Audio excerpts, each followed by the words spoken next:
Banyak orang kira arsitektur itu cuma soal estetika atau fungsi. Padahal secara filosofis, arsitektur adalah cara manusia mengatur pikirannya dalam bentuk ruang. Ruang itu bukan cuma wadah buat hidup, tapi perpanjangan kesadaran. Makanya, bentuk ruang bisa ngubah cara orang berpikir, merasa, bahkan bersikap. Kantor open space bikin orang produktif, tapi juga cepat lelah karena stimulasi sosial berlebihan. Kamar sempit tapi tertata rapi, bikin otak tenang karena sense of control. Mall besar dengan pencahayaan lembut dan jalur melingkar, bikin lu betah jalan lama tanpa sadar waktu. Jadi, ruang, alat manipulasi psikologis, efek ruang ke otak manusia.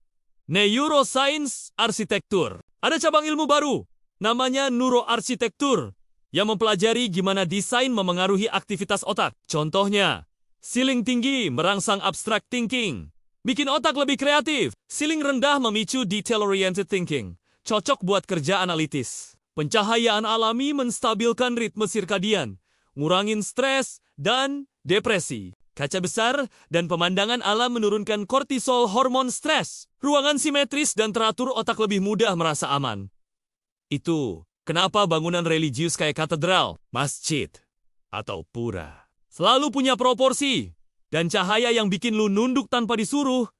Itu efek psikologis yang diatur lewat arsitektur. Masalah ruang modern, manusia kehilangan makna spasial. Sekarang, desain banyak yang dikejar efisiensi dan visual, tapi nggak punya jiwa. Contoh, kantor kotak, warna netral, pencahayaan LED, efektif tapi steril. Apartemen minimalis tanpa personalisasi, cantik di foto, tapi kosong dirasa. Mall, coworking space, hotel, semua punya pola ruang mirip. Hasilnya, semua terasa generik. Otak manusia kehilangan sense of place. Kita nggak tahu lagi bedanya ruang yang hidup dan ruang yang hanya bentuk. Hasilnya, orang makin mudah cemas, gampang burnout, dan craving tempat yang hangat, tapi nggak tahu di mana. Arsitektur sebagai cermin budaya, desain bangunan, selalu ngikutin cara pikir masyarakat. Kalau di era modern, semua serba cepat, datar, efisien, maka ruang juga ikut.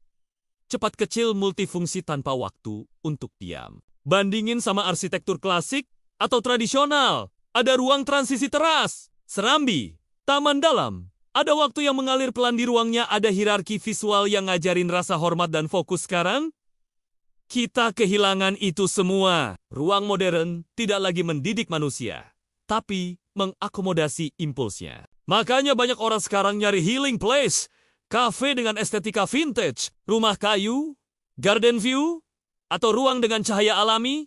Itu bentuk tubuh yang minta arsitektur yang manusiawi lagi. Jadi boy, kesimpulan simpelnya, ruang yang kita bangun sekarang mencerminkan kecepatan pikiran kita, tapi tidak lagi menenangkan jiwa. Kita, otak manusia belum berevolusi secepat arsitektur modern. Kita hidup di bangunan yang efisien, tapi pikiran kita rindu ketenangan zaman dulu. Seperti biasa, jika ada yang salah sila atau kurang pas, mari kita diskusikan, bearing-bearing di kolom komentar.